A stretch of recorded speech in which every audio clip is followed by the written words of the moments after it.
The golden hour bathed the streets of Sacramento in hues of amber and rose, signaling the end of a bustling weekday. David Marshall, a seasoned professional in his late 40s, guided his sleek sedan through the steady flow of traffic. The faint hum of the engine blended with soft jazz playing on the radio. A soothing escape after a demanding day at the office. David's tie was loosened, his suit jacket resting neatly on the passenger seat. The air conditioning cooled the cabin, a small comfort as he focused on the road ahead. His movements were deliberate, his expression calm but tired, the demeanor of a man eager to return to the sanctuary of home. As he slowed to a halt at a yellow light, the tranquil evening was shattered by the piercing wail of a police siren. Red and blue lights reflected in his rearview mirror, cutting through the serene sunset. David's brow furrowed as he glanced at the flashing lights. Without hesitation, he signaled and pulled over to the side of the road, rolling down his window to await the approaching officer. From the cruiser behind, Officer Jack Nelson emerged, his stride purposeful, his badge gleaming under the fading light. The stage was set, and an ordinary evening was about to take an extraordinary turn. Officer Jack Nelson approached the car, his hand resting firmly on his utility belt, the weight of authority evident in his stance. As he reached the driver's side window, he leaned slightly forward, his gaze scanning David Marshall with thinly veiled suspicion. "License and registration," Nelson said curtly, his tone clipped and mechanical, leaving little room for conversation. David nodded, maintaining a calm demeanor.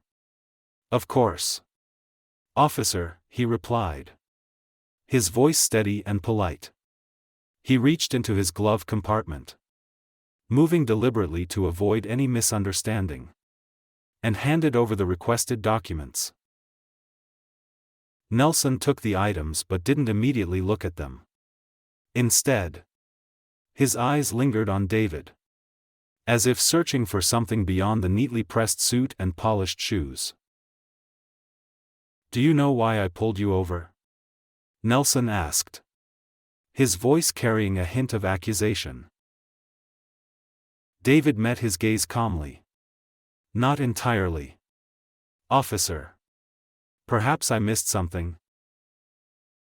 "You didn't come to a full stop at the light back there," Nelson replied, his words measured but with a flicker of hesitation. "I see," David said with a small nod. "I thought I slowed in time. But I understand." Nelson lingered, his scrutiny intensifying. He glanced at the license in his hand, his expression shifting as if an idea had just taken root. "You're not from around here, are you?" he asked, his tone shifting to something more pointed. David hesitated, just long enough for the pause to feel significant. "I moved here a few months ago," he said. "My address is on the license." Nelson barely glanced at the license again. Instead, his questions grew sharper. "Where are you headed in such a hurry?" "Just going home," David replied, his tone unchanging. But the air had shifted. Nelson's posture tightened, and his questions no longer felt routine. The officer seemed determined to find something, anything that would justify his growing suspicion.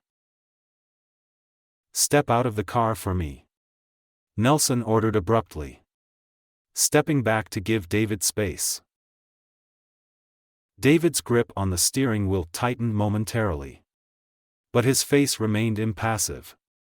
"Is there a specific reason for that, officer?" he asked, his voice steady, though a note of quiet firmness crept into his tone. Nelson's lips twitched, His authority challenged in a way he didn't expect.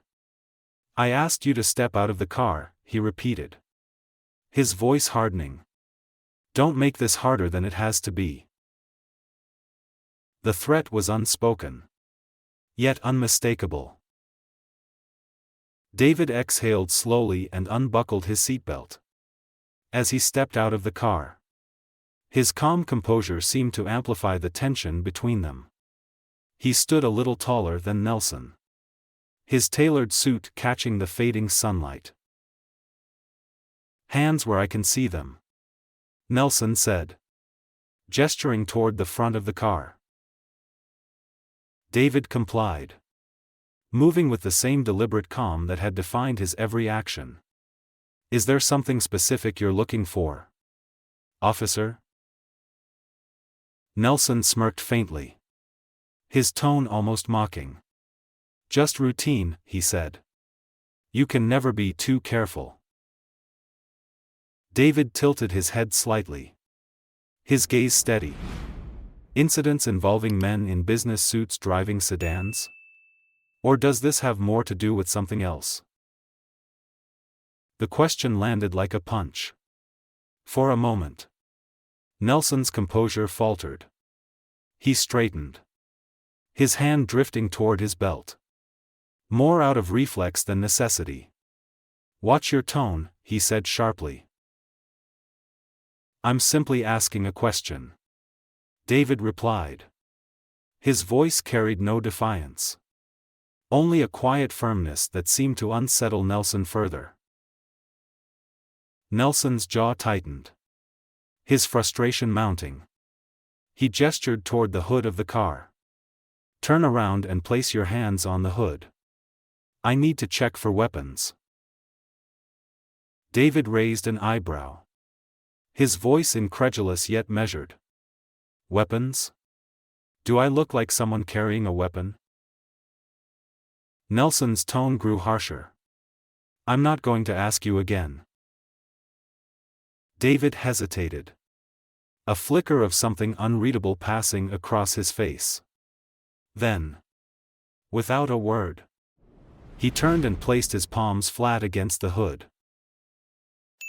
As Nelson patted him down, his movements were rough and invasive, lingering longer than necessary. It wasn't just a search, it was an assertion of dominance.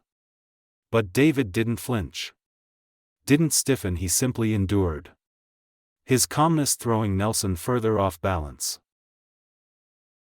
"You're clean," Nelson muttered, stepping back begrudgingly, his irritation palpable.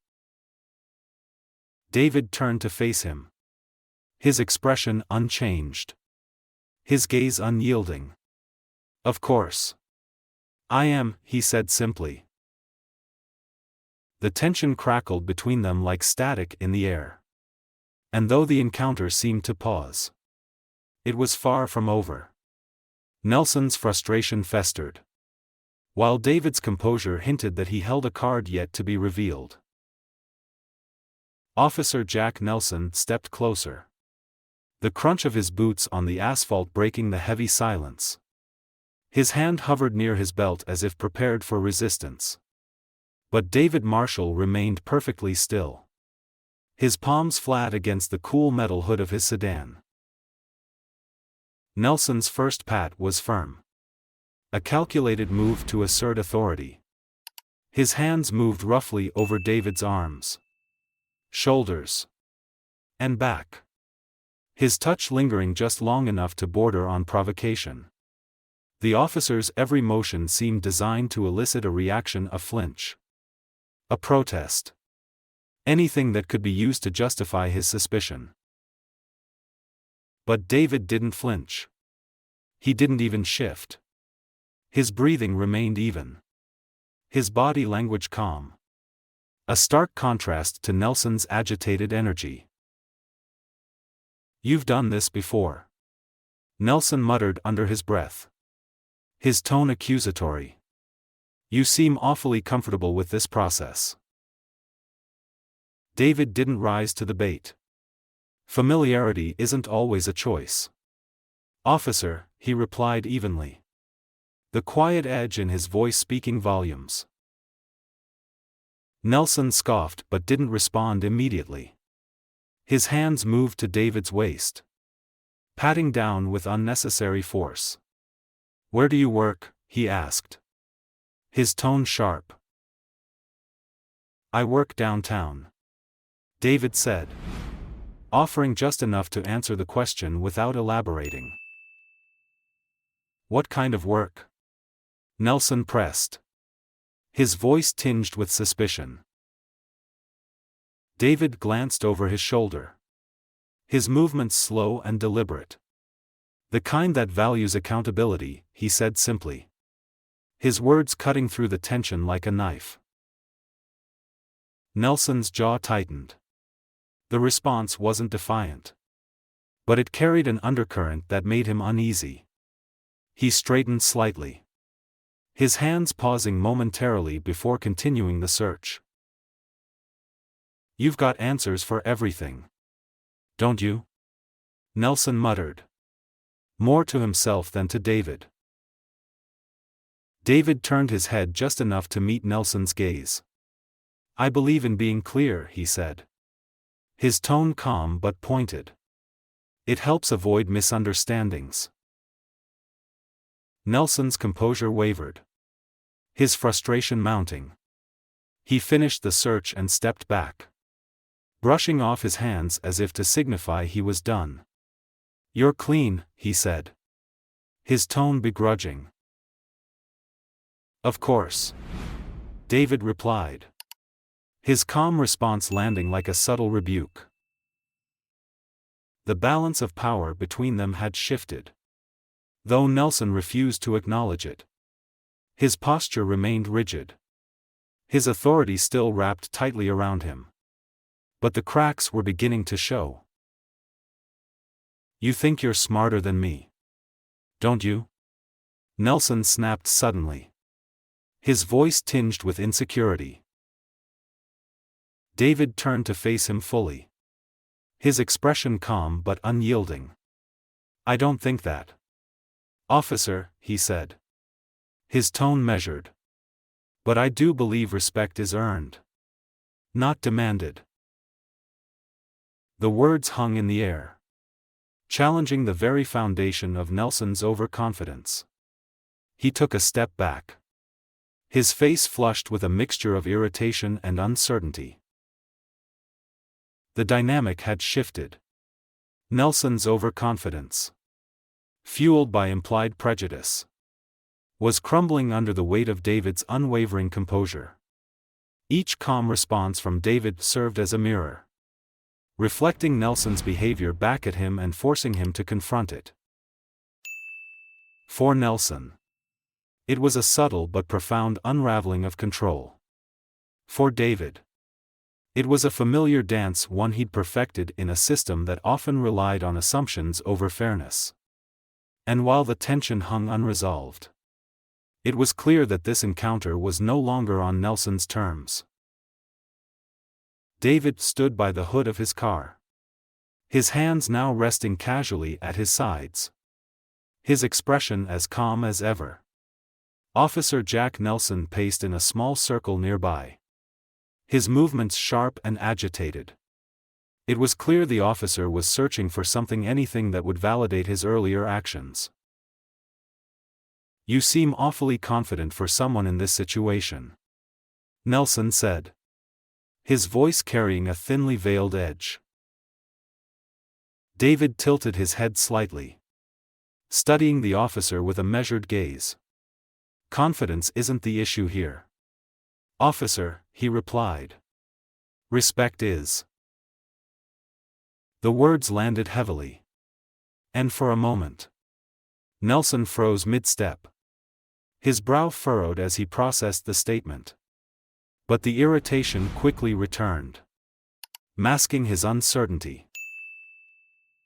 "Listen," Nelson snapped, stepping closer. "I don't know who you think you are, but—" David cut him off, his voice calm but firm. "That's just it, Officer Nelson. You don't know who I am. Nelson's eyes narrowed, his posture straightening defensively. I don't care who you are, he retorted, though his tone betrayed a flicker of unease. David reached into his pocket, his movements deliberate and slow. I'm reaching for my badge, he said calmly. His eyes locked on Nelson's. No need for theatrics. I want you to see it. Nelson's hand instinctively twitched toward his holster. But he stopped himself, the tension in his stance palpable. His eyes followed David's hand as it emerged holding a leather badge wallet. David flipped it open, revealing a gleaming badge. The words, Internal Affairs, Sacramento Division, caught the fading sunlight, making them impossible to miss. David Marshall, he said, his tone even, though there was a weight to his words now. Head of Internal Affairs.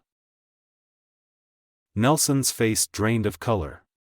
His confident facade crumbled in an instant, replaced by visible shock and growing apprehension. His eyes darted between the badge and David's face, searching for some indication that this was a cruel joke. You're with Internal Affairs? Nelson stammered, his voice cracking slightly. Yes, David replied, his tone matter-of-fact. He closed the badge wallet and tucked it back into his pocket, his gaze never leaving Nelson's. I oversee officer conduct. My job is to ensure that the people wearing this badge uphold the integrity and values it represents. Nelson took a half step back, his hand falling away from his belt as though the weight of his own authority had suddenly become too much to bear. David stepped forward, closing the gap Nelson had instinctively created. Do you know what the most troubling part of this interaction has been? He asked, his voice calm but piercing. Nelson didn't respond. His throat bobbed as he swallowed hard, his uncertainty now fully on display. It's not the profiling, David continued, his tone unwavering. Though that's bad enough. It's not even the baseless escalation. It's the fact that you've done all of this without even realizing who you were dealing with. You assumed I wouldn't know my rights. You assumed I wouldn't understand the laws you're sworn to uphold. Nelson opened his mouth to respond, but no words came. David's gaze sharpened. And why is that, Officer Nelson? Because I didn't fit your idea of someone deserving respect? The words hit like a hammer, and Nelson flinched, his shoulders sagging slightly. He looked down at his feet, avoiding David's penetrating stare. David exhaled slowly, the air between them thick with tension. Here's what's going to happen, he said, his voice steady but authoritative. You're going to hand me back my license and registration. Then you're going to think very carefully about how you approach your job moving forward. Nelson hesitated, clearly weighing whether to push back or comply. Finally, he reached into his chest pocket, his hand trembling slightly as he pulled out David's documents. He handed them over without a word. David took them and tucked them into his wallet. As he moved to open his car door, he paused, glancing over his shoulder. One more thing, Officer Nelson, he said, his tone carrying an unmistakable weight. You're going to hear from me again, not as a driver you stopped on the side of the road, but as the man responsible for deciding whether you're fit to wear that badge. Nelson's face reddened, the reality of the situation sinking in. He swallowed hard but didn't respond. David stepped into his car and started the engine, his calm composure unwavering. As he drove away, Nelson was left standing in the fading light. His confidence shattered and his future hanging in the balance. For David, the encounter wasn't just a personal victory, it was a reminder of why his role existed. This wasn't about one bad officer or one bad interaction. It was about the systemic issues that allowed moments like this to happen in the first place. And for David, the real work was just beginning. The drive home was quiet. But David Marshall's mind was anything but. The encounter replayed in his head not because it was unusual, but because it wasn't. It was a stark reminder of the systemic flaws he had committed his career to addressing. David parked his car and sat for a moment, the hum of the engine fading into silence. He thought about the countless individuals who lacked the authority to push back, who didn't have the badge or title to command respect in similar encounters. The next morning, sunlight streamed through the blinds of David's office at the Internal Affairs Division. He sat at his desk. A file opened before him, Officer Jack Nelson. The record was far from spotless. Minor complaints of unprofessional conduct. Frequent reports of excessive stops. Vague misunderstandings that had been quietly resolved without real investigation. David steepled his fingers, his expression thoughtful yet resolute. Larson wasn't an anomaly, he was a symptom of a deeper issue. A knock at the door broke his concentration. His assistant, Linda, stepped in, a stack of files in her hands. "Morning, Mr. Marshall," she said, placing the reports on his desk. "Here are the misconduct summaries you requested. Also, Chief Daniels wanted to remind you about the department review next week." David nodded, his gaze still on Nelson's file. "Thanks, Linda," he said, his tone thoughtful. "Could you also schedule a meeting with Chief Daniels for this afternoon? There's something I need to discuss with him." Linda hesitated, sensing the weight in his voice. "Of course," she replied before stepping out. Later that afternoon, David sat across from Chief Daniels in a conference room. The chief, a seasoned veteran with salt and pepper hair and a no-nonsense demeanor, leaned back in his chair, listening intently as David recounted the traffic stop. "I could have written it off as just another bad interaction," David said, his voice steady but resolute. "But that would have been a mistake. Nelson's behavior isn't an isolated incident, it's a reflection of how much work we still have to do." Daniels rubbed his temples, exhaling slowly. "This isn't the first time Nelson's name has come up," he admitted. "But we've always handled it internally, quietly. And that's the problem," David replied, leaning forward. "Quiet doesn't fix anything. Quiet lets it keep happening." Daniels studied him, the weight of the conversation evident in his furrowed brow. "What are you proposing?" "A department-wide review," David said without hesitation. "Not just of individual officers, but of our training, our protocols, and our accountability systems. If we don't hold ourselves to a higher standard, how can we expect the community to trust us?" Daniel sighed, his hands clasped on the table. "You know this is going to ruffle some feathers," he said. "Good," David replied simply. "It's about time someone did." The following weeks were a whirlwind of activity. David worked tirelessly, leading a comprehensive review of the department. He combed through data, interviewed officers, and held public forums to hear directly from the community. The Nelson incident became a catalyst for change, a symbol of what needed to be addressed. For Nelson, the consequences were immediate. He faced an internal hearing, where David sat across from him, watching as the officer squirmed under the scrutiny. The hearing resulted in a suspension. But for David, the real victory wasn't in punishing Nelson, it was in preventing the next Nelson. Months later, David stood at a podium at a community event, addressing a room full of officers, city officials, and local residents. His words weren't about assigning blame, they were about taking responsibility. Justice isn't just about catching the bad guys, David said, his voice resonating through the hall. It's about making sure the people sworn to protect and serve do so with integrity, fairness, and respect for everyone they encounter. That's the badge I believe in.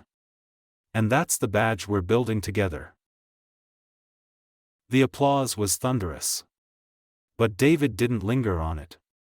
For him, this was just the beginning.